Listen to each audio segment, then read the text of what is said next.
Good afternoon. It seems like it's been a year, but it's only been a week. We are back here again. Office hours, my favorite, episode 791 or so. And look who's back, the OG himself, my mentor, the incredible Double B, Blaine Bartlett, BlaineBartlett.com, moving possibility into He's up there. reality. My man co-authored the Compassionate Capitalism best-selling international bestseller, now has an incredible mastermind that we all can join. Blaine, thank you so much for joining us on Office Hours, the Soul of Business. Absolutely. It's going to be a fun little hour here. I promise it'll be less than an hour and it'll be double the fun. Speaking of double the fun, Rhett Power is our guy joining us again. Thank you so much for the colorful background. Where is that? I feel like I've eaten at that restaurant before. It's a Panera. There we go. On the interstate. Panera. You and I have enjoyed many meals on the interstate together, especially when we went out to Wise, Virginia. Speaking of which, as chairman of Napoleon Hill Institute, we are ready to go. They have got everything together finally, and my first call next week is going to be to both of you gentlemen to see how I can be of service and of value and have your assistance in, again, amplifying some of the greatest works of all time, the seminal leadership, personal development, and professional development guru himself, Napoleon Hill. Thank you both, though, for joining us. Let's get started, because Miles is playing football right after this, so I got a hard stop. Nothing more important to me, as you know, than that. But it looks like our friend, I got the wrong notes up. Great. It is not October 1st.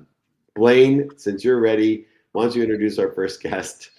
Okay. Well, our guest isn't here. What? What? Here, hold on. Let's bring Gigi up. She'll be our first guest. Yeah, Gigi, we'll interview you. Hi, Gigi. Hello. Hey, Gigi. Hello. Hi. Do we have a first guest or no? We have a first guest that just stopped answering their phone. Oh, here. Then Rhett Powers is now our first guest. Okay, here we go. Thank you so much. Rhett Power. RhettPower.com. Okay. You know, this is why you have three people here. You have a lot of fun. You've done enough episodes. Anyways, Rhett, you have a lot of different capabilities, and you've had great exits and successes. You've helped huge companies, small companies, mid-sized companies. How are you choosing what opportunities to pursue today when you have so many different opportunities to pursue? That's a freaking good question, and I'll answer that. It's about fundamentals. It's about having your head in the game, right? No, I think you and I were talking about this. Let me see the book real quick. It's called Fundamentals, man. There you go. Fundamentals. You can get it anywhere. Best-selling Fundamentals. Getting the head right to get in the right direction. Is Andrew here? By the way, you just got saved by the Fundamentals judge here. Gigi, does Andrew want to join us now? Or what do you say? No? Yeah. Well, Kevin, Andrew, any of these people supposed to be? We got Kevin. Now we have Andrew. they need to connect their devices to StreamYard, and I'll bring them on. Oh, can you send me the notes again to Gigi Yes. while Rhett's answering my extraordinarily funny question? Yes. No, you and I talked about this the other day, kind of briefly, right? You kind of hit on it. It's like there's got to be an ROI to it. There's got to be, right? It's got to be something you're interested in, and it's going to be fun for you, as well as that can make money. And I think it's about who you work with as well. Like, are you interested in working with the people that are involved? I think that all plays a factor as you get to this age. I think you have a no asshole policy, right? Yeah. Like I think don't do business with dicks. Right. Like I think that's huge. Like I know when we're young, we're chasing money and we're chasing opportunity and we're chasing all of that. But I think that becomes less and less important as you realize what is important, and that's like who you're doing it with and who you're on the journey with, and that's the most important part of it, I think. And where does money come in? You talked about ROI. It has to play a role. Too many of Sure, us, it does. we forget we check the box, for profit, and we get older even, and we make the mistake of stop working for profit. For you, have you gone through different periods of forgetting to make money, getting so busy working or helping others, you forget to make money? I have to remind myself of that all the time to make sure that you're charging what you're worth and doing projects that are worth it to you financially, for sure. I mean, that's I continually have to sort of check myself on that for sure. Cool. Well, I know we're going to get moving here because we got some couple guests Yeah. in here. Both, I think Patrick will bring up first from Huntsville, Alabama, general manager at opengear.com. It's a smart out of brand network management company. A primary application is to provide secure remote access to your critical resources, even when you have no connectivity, your primary network is down. Connectivity is important. Patrick Quirk, it's great to have you connected here on Office Hours. Great to be here, David. Thanks for having me. So redundancy has been a big part of technology for a long time. And we should have plans when our primary plan doesn't work. And this is especially true with technology. You talk about a smart out of the band network. I'm worked in technology and telecom for a long time. I'm not sure a lot of people understand the out of band network part. I think they understand the primary network side. Sure. But utilizing this intelligent new type of capability to have a redundant connection when necessary. What does out of band network mean?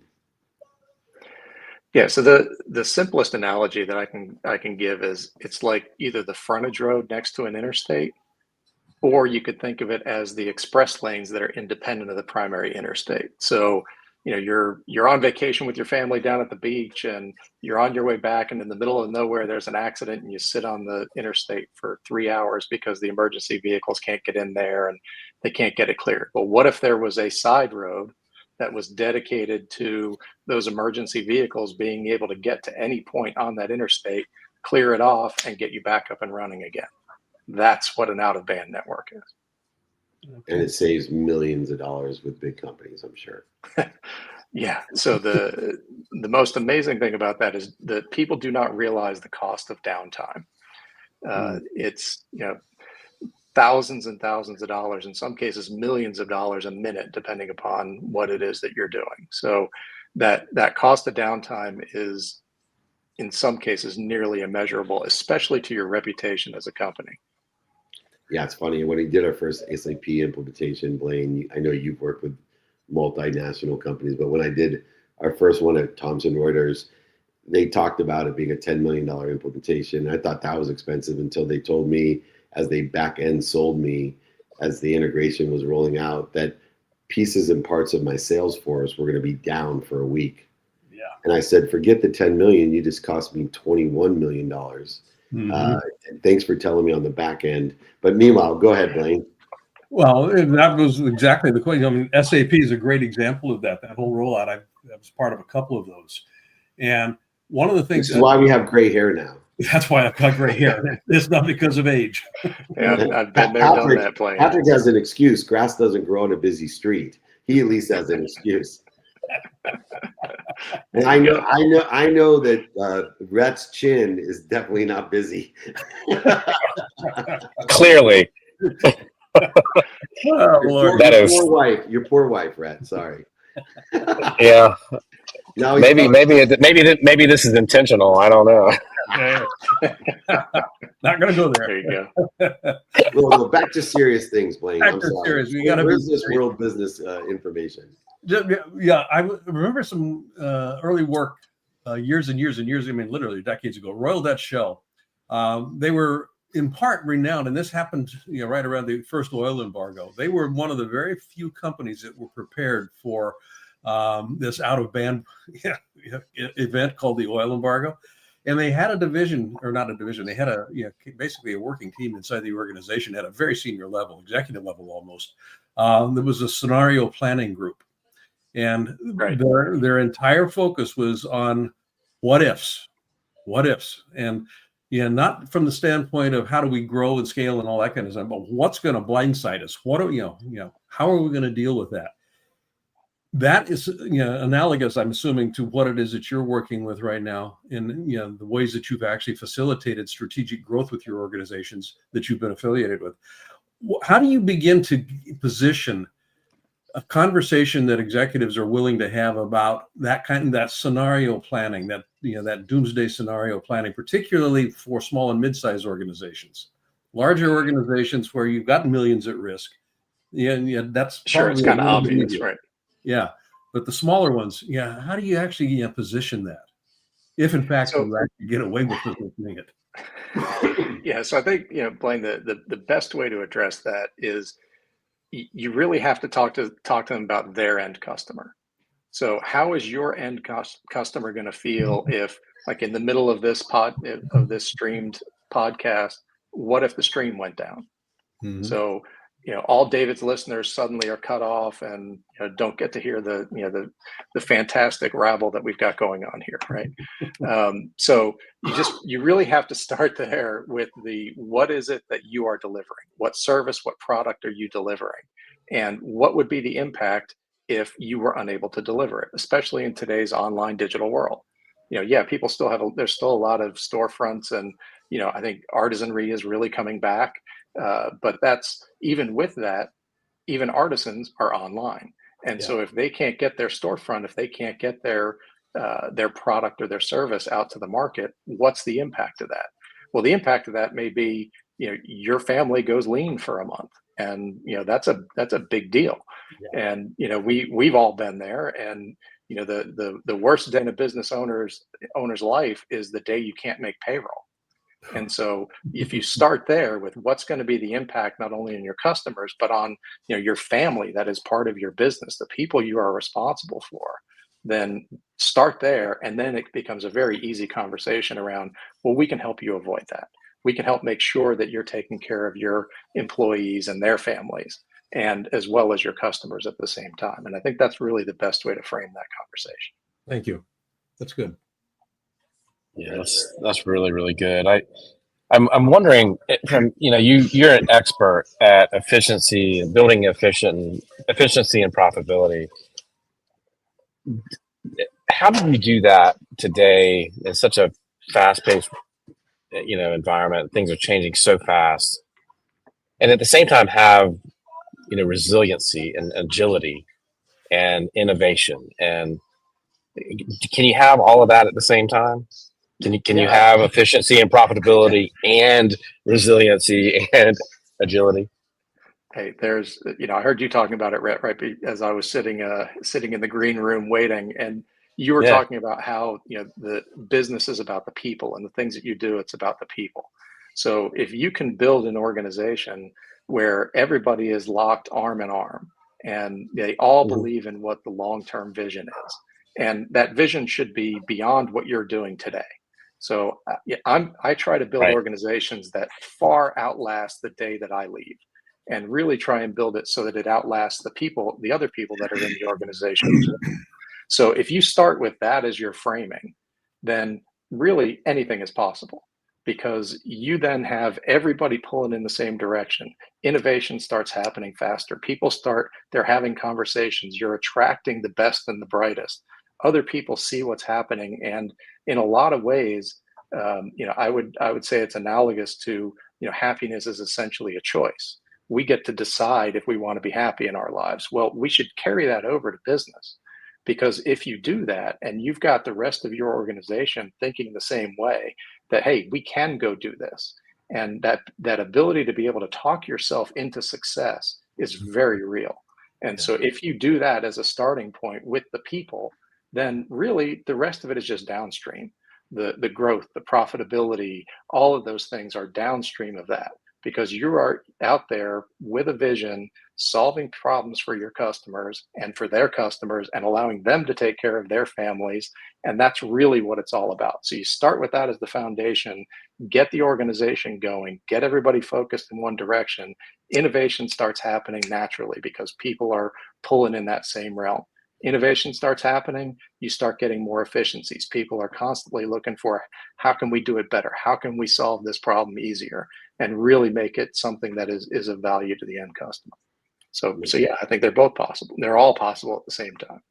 Napoleon Hill could not have said it better. It may seem a little bit quirky to prepare for what doesn't exist or what we can't see, but he's Patrick Quirk. It's not a problem at Open Gear. They'll give you the smart out of the band network management system to provide you a second chance to staying up and running. He obviously has studied Think and Grow Rich, Outwitting the Devil. He has a definiteness of purpose, and we are blessed to have him here. Please promise us you'll come on our other shows. These guys have some really good shows in case you want to upgrade. If not, we'll welcome you back on any of my shows. Does that sound fair? Absolutely. Love to have it. We love it. Appreciate the time, guys. Thanks, OpenGear.com. They're the leaders in the space for a great reason. Thanks for joining us. Thanks. What a good interview. All right. We are bombarded now, right? Okay, here's our choices, gentlemen. Bruce made it in here. We got Kevin supposed to go on right now. So here's what I'd like to do to stay on time. Let's take Kevin, and then I'll drop to go to Miles' football game, and you guys will close out with Bruce. Is that fair? All right. Thumbs up. Kevin Gutman is waiting in the wings. He's right where the Olympics. I was a member of the United States Olympic Committee. He used to come up to Colorado Springs to see my big picture of Apollo Ono right there. If you haven't been to Colorado Springs, please check it out. They have an amazing hotel up there as well. But there's a great revolution occurring and a new book coming out to talk about it. Blaine's old enough to take advantage of it, Kevin. It's called A Reverse Mortgage, Changing My Life, Real Stories of Hope, Courage, and Inspiration of a utilized American dream, the mortgage, reversemortgagerevolution.com. Welcome, Kevin Gutman, to Office Hours. Hey, thank you, David. What a pleasure to meet you and all of you. Quick story about Apollo Ono. I live on the northwest side of Colorado Springs near the USA Cycling office. And those cyclers and ice skaters, they train in my neighborhood because there's a lot of hills and mountains. So one day I'm driving down the road and I look to my right and there is Apollo Ono on his bike riding up the road to do training. So yeah, it's a real thing. It is a real thing. And God bless the Colorado Springs and what they do. But your new book talks about, reverse mortgages, and they really can change lives. They can actually save lives. Believe it or not, I believe the mortgage is a misunderstood gift of our country. And it is misunderstood. It's such a simple way to engineer wealth with a mortgage. And it has so many different utilizations of leverage, of tax savings, and also of what's called asset-based lending. And a lot of people don't understand that. You talk about these real stories of hope, courage, and inspiration. I'll let the guys get into the messy details of the pragmatic side of reverse mortgage. I'm more interested in a story of hope, courage, and inspiration of somebody who maybe saved their life because they understood what a reverse mortgage was. Well, I'm helping somebody right now. Tomorrow, I'm going to her home in town, and she's behind in their property taxes. She will lose her house at the end of this month if she doesn't pay those property taxes. Sadly, her only option is a reverse mortgage. So we're going to help her. She's going to be able to save her house, live in her house. But there's also great stories, fun stories. Like I think about Grandma Pat, who lives in Grand Junction, Colorado. And I always ask people, I say, why do you want to do this? How's this going to help you? He says, I was a single mom.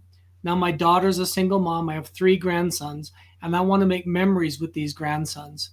So she got a reverse mortgage specifically to fund these fun vacations for her grandsons. This summer, they went to Turks and Caicos. Yeah. She was telling me about other trips they're going to take. But it used to be, David, it used to be a loan of last resort. But what's happening now is people are waking up to the idea of leverage and saying, wait a second, I got all this money sitting here doing nothing. What if I could put some of it to work, velocity of money, buy another home, buy another business, vacations, whatever, help my kids finance a home. Here's another one. Most people don't have long-term care insurance. 12% of Americans have it. 2/3 are going to need some form of long-term care. How do they pay for it? Well, they can finance it with a reverse mortgage. So yeah, you're right. It's catching on more and more and becoming more appealing to people as they understand it and learn how it can really improve their life. Hey, Blaine, if I retire and I can't afford healthcare, I'm just going to go on cruises. They got free healthcare, and They got free healthcare on the boat. Exactly. That's definitely the plan. But go ahead, Blaine. Question the quality of it, but it's free. I don't care. It's fine. I'm kidding. Go ahead. Yeah, Kevin, there's only 200 plus certified reverse mortgage professionals in the country, and you're one of the premier ones here.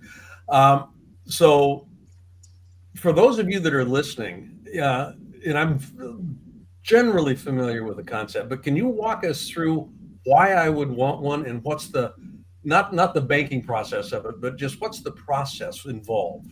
Yeah. It's very similar to a traditional mortgage, except there's no payment required. And because it's a non-recourse loan, the borrower does not have to pay it back. The only way the lender gets their money back is the sale or refinance of the home when the last person moves out.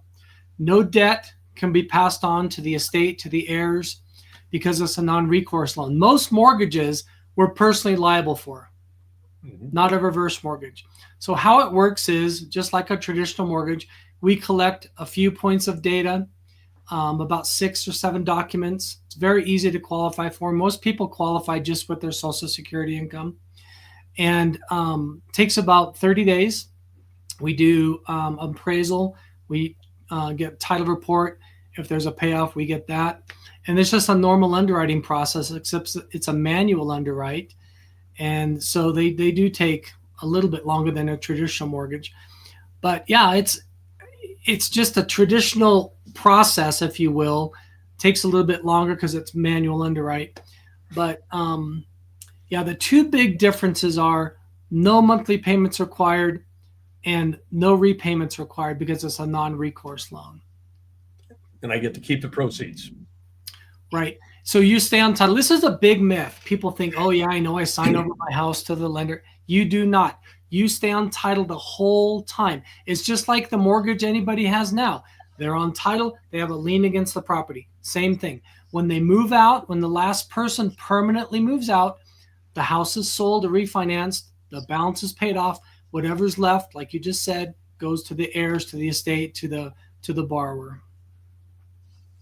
So, curious. I was talking to I went to dinner last night with a kid that I've known for for a long time, and he is in his late 20s, and we were talking about, and they bought a home a few years ago, he and his wife, and he wants to buy a business.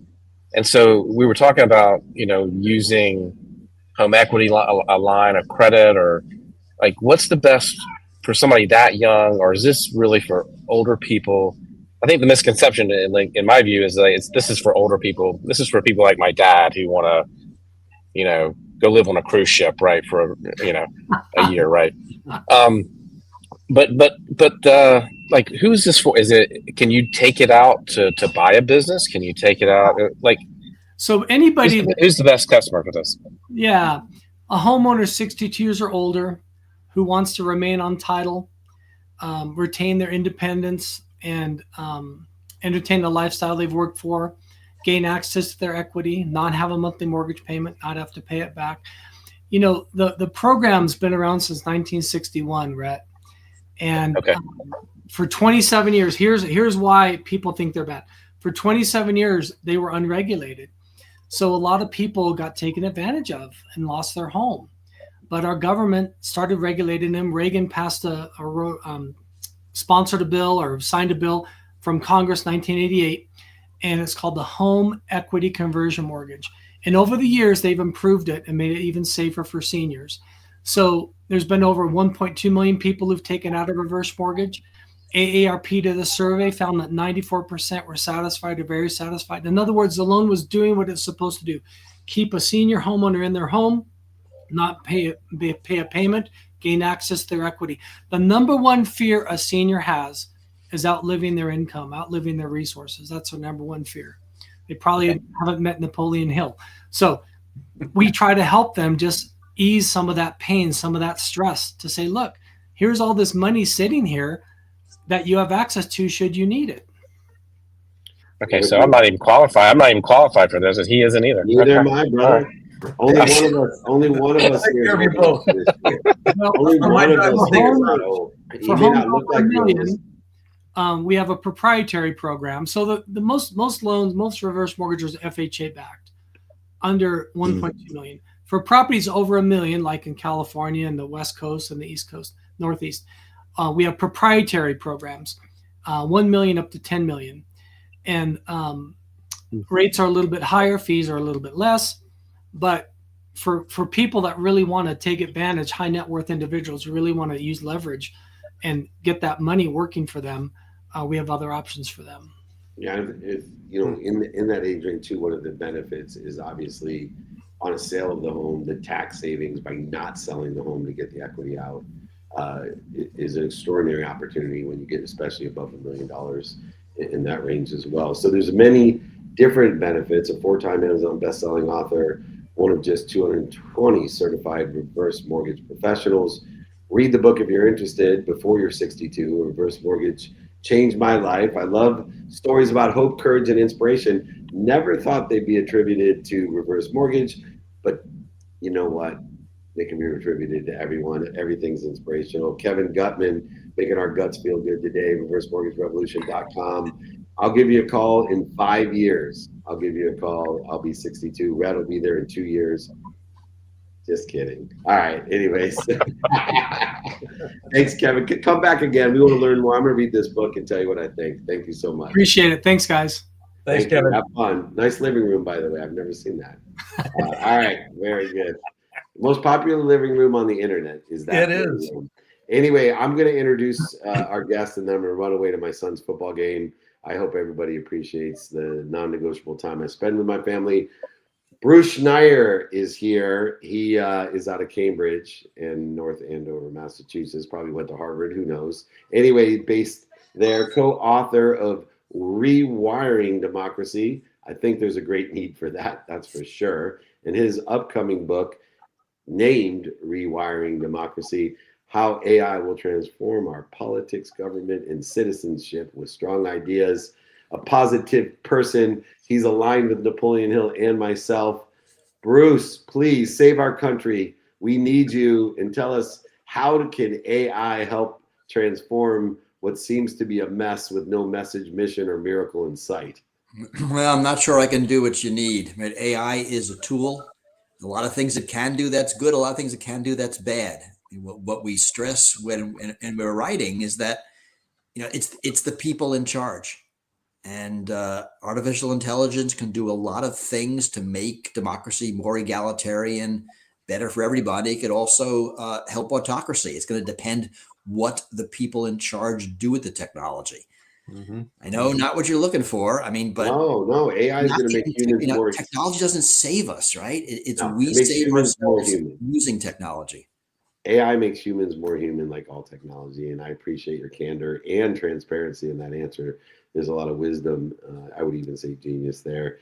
Blaine Bartlett, as I exit, I want to say thank you, Rhett, and you and Bruce, for allowing me to go see my son's football game. I'm sure you're in good hands, Bruce. Thank you for your patience. All right, we'll talk about you behind your back. It'd be great. Please, and in front of it. We're good. I'll have you back on. Thank you so much. Take care, guys. Tell Miles hi. All right, now he's gone. Now he's gone. Now we can actually, okay. Well, who's got the cards? Yeah, you're on the board of the Electronic Frontier Foundation, and I want to thank you for that. I mean, that is a safeguard that I have paid attention to for a long time. When I saw the show notes come across today, Rewiring Democracy, How AI Will Transform Our Politics, Government, and Citizenship. And advisedly optimistic book here. But I really am curious here, Bruce. Yeah, AI will potentially transform all aspects of democracy, like you said, for both good and ill. It's not unlike a hammer. It's a tool. It can break stuff down or it can build stuff up. How do you see AI actually facilitating a reclamation in the various ways that word gets defined, a reclamation of democracy, as we would like to think of it from an idealistic perspective? mean, I think the through line is power, right? Mhm. AI, like many technologies, is a power enhancing tool. And to the extent it makes citizens more powerful, that's good. That's good for democracy. To the extent that makes the already powerful even more powerful, right? That's less equality. That's bad for democracy. So we talk about how AI tools are helping people run for office. And this is not national office. This is local office where there's no money, no staff, and AI tools are giving more people the ability to run for office. AI is increasing access to justice by making attorneys more powerful, more able to do things. So if you're stuck with a public defender, you might be able to do better. There's ways AI is helping organization, whether it's unions or citizen groups, people get involved with local government. These are all ways that these technologies are making individuals more powerful. We can go the other way, and we see it, right? The way AIs are making the already powerful more powerful, finding loopholes in laws or in taxes, right? I mean, you and I could both do that, but the richer you are, the more benefit you'll have from those loopholes. Yeah. A lot of what we write about are experiments all around the world, not just the US, in Singapore, in France, in Chile, Switzerland, where governments are using these tools in ways that benefit democracy.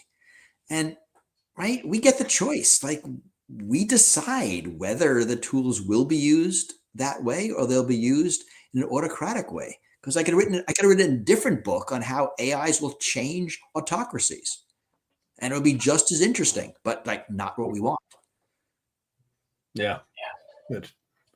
Thank you. Yeah, it's definitely an interesting time for sure, and I think we're at sort of this seminal moment, and talked about this before. But I was with my sons for Parents Weekend this past weekend at university, and we were talking about the constant messaging that they're getting, and they're 20-year-old college students. They're getting bombarded with messages of hate, and these people are causing your problems and are gonna there's no hope for you as a 20-year-old. There's the job market's not going to be there. The constant negative messaging that they get is really, really, it's hard to combat, number one, and it's just astounding because so much of it is fake. It's generated to create that. How do we combat? I mean, it's a global issue, I think. And how do we bring the world together to deal with this collectively? Because I think that's the only way to really. Go ahead. Sorry. And a lot of it we have to blame modern social media. The way it works, that profits are made through engagement. Right? It's not how happy you are at the end of the year. If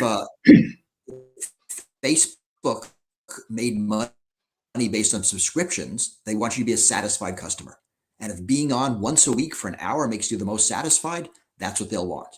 But the business model is based on the number of minutes you spend on the platform, and the algorithm figured out that getting you enraged gets you engaged. And that's why you have these polarization, why you have the negative messages, why you have what I think of as politics of sport. My team good, your team bad.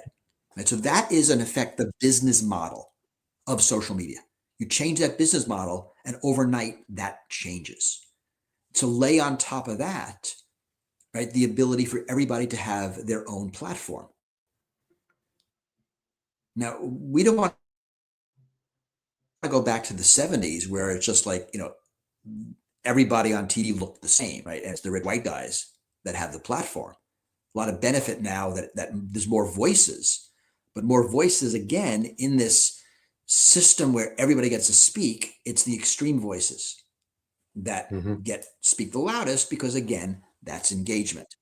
So there's a lot here. I mean, it's very human, and it's the mode of the technologies. There are things we can do. We need to deliberately decide to do it, right? If surveillance wasn't a legal business model, if it wasn't legal for Facebook or Google to spy on you in exchange for you having free services?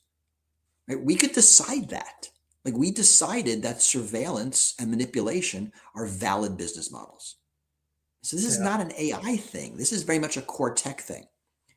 When I think of AI in the book, it's not generative AI. It's not chatbots.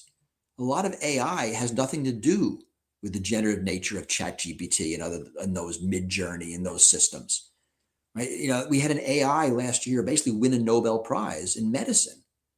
It was not a generative system, but it did protein folding at a sophistication that no human brain could do. That's kind of awesome. Yeah, it is. You know, we're going to close off on this, and I want to thank you for hanging, with us, Bruce. I The idea. was late, so you did me a solid here. So Oh no, this is fine.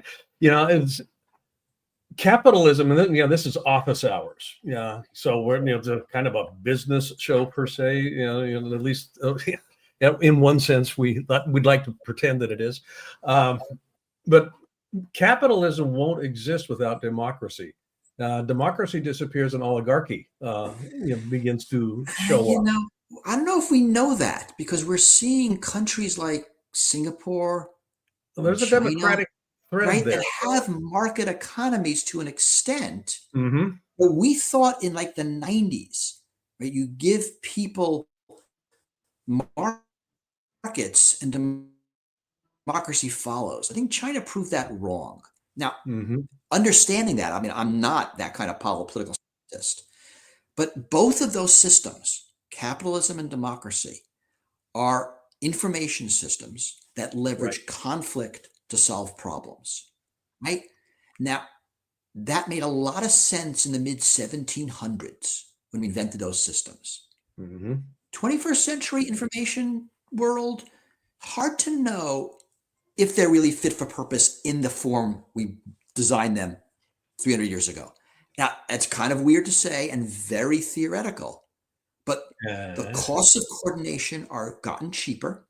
Right? Look at the massive national companies that are basically top-down economies, and the costs of conflict have gotten more expensive. Look at the cost of the U.S. election. So that ratio of conflict versus cooperation that was really clever in 1750 might not be the optimal ratio today. That is fascinating. That is fascinating. Yeah, I'm glad I lifted the lid up. That's we can talk about that another time. I'll come on time next time. Rhett and I both have got shows. David's got a couple of other shows. I would love to have you on my Soul of Business podcast. This is a conversation that would be a wonderful deep dive. And I gotta have that conversation as a recovering political scientist. That's fascinating. So. Yeah. All right. I saw your ears perking up here. Folks, get a copy of the book, Rewiring Democracy, How AI Will Transform this is a great landing note here. How AI will transform our politics, government, and citizenship. Bruce Schneier, thank you so much for showing up, and thank you for the work you do in this field. Thank you. Thanks for making this work available to everybody. You bet. And you can get the book at the regular places. Okay, again, I'll just kind of plug it here. Rewiring Democracy, How AI Will Transform Our Politics, Government, and Citizenship. And speaking of books, hold yours up again. It clashes with the background, I know, but that's okay. Comes out October 28th. Yes. Can't wait to get a copy and read it. Can't wait. I got a copy with your name on it. Oh, well, there you go. I'll wait until I see you then. That I can wait for. All right. Okay. All right. Rhett, comments? What's your walk away today? I think what Bruce is talking about, and I just think that is the conversation of today. Yeah. Right. This conversation about where society is going and how we have to maybe rethink everything. I mean, do we have to have this conversation about universal income and healthcare? And is our structure today?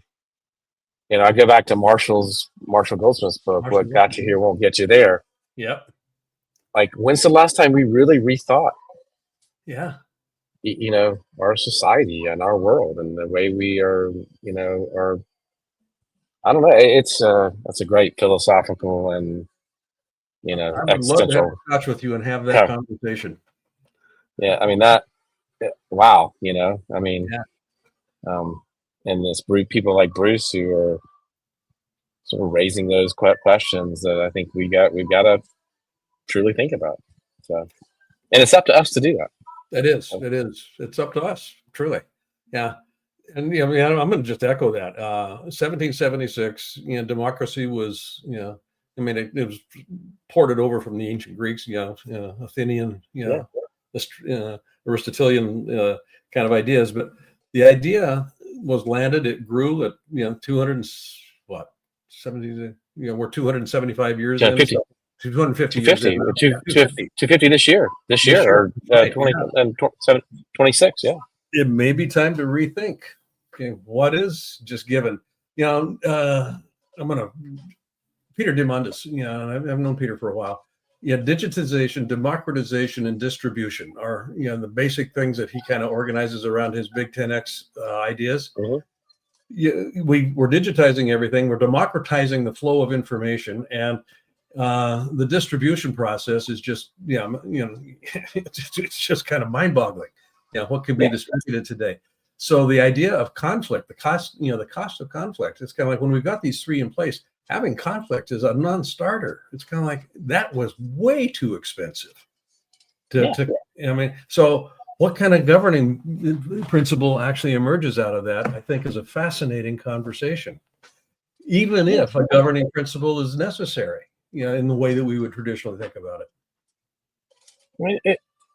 It goes to our existence, or how we function in the world, and how when is the notion, I can't believe I want to say this, but is the notion of how we feel, like how we govern ourselves, the by country, by I mean, I think we've got a lot of rethinking to do of everything. I think maybe it's time. And on that note, we've solved the problems of the world, and let's see where we go from there. Folks, thank you for listening. This is Office Hours, the Soul of Business edition. You see that little Chiron going down. I've got a mastermind. David had mentioned it earlier. This is where we solve the problems of the world. So you might want to check it out. At least it gives us an opening to kind of lift the lid and see what problems might be there. It's a year-long program, incredibly powerful. Invite you to have a conversation with me about it. We curate it, so it's not a question of signing up for it. You can't sign up for it. You got to talk to me, and we'll see what happens with that. Rhett, buddy, I love having conversations with you. And I encourage you to do that with Blaine, because you will learn important things. So, yes. Blessings. Same to you. Thank you, bud. Take care. Take us away, Gigi. Gigi.